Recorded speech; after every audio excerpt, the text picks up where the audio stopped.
nandito na ako. Kabababa ko lang ng bus. Ito nga pala ang daanan namin, mga maring. Ayan, magdahan-dahan lang ako ng lakad. Mabuti na lang hindi dito umulan kanina. Doon sa may Imus, lakas ng ulan.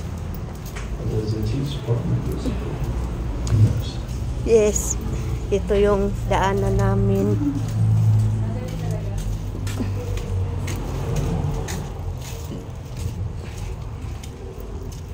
Videohan ko na lang tong daanan namin kasi may mga nagtatanong sa aming paupahan.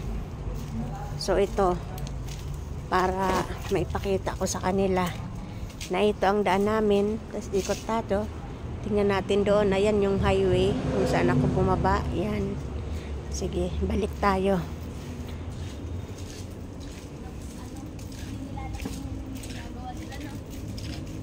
Tanga, may ganun kaya? Saan? Sa akin. Sa'yo?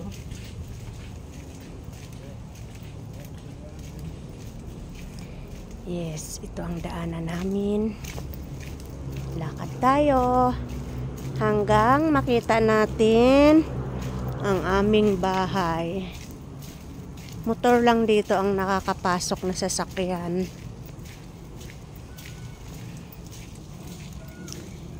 Yan mga maring.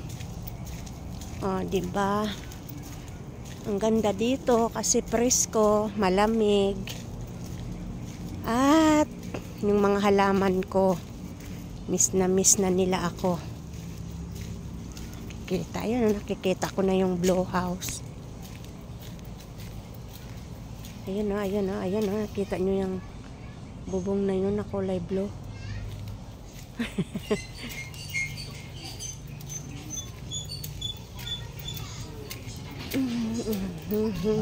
Ayan, nakita nyo yung bahay na yan, yung blue na yon.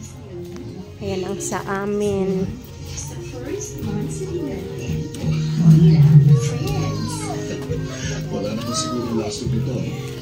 Ayan, silipin natin mga halaman ko. Ayan ang bahay namin.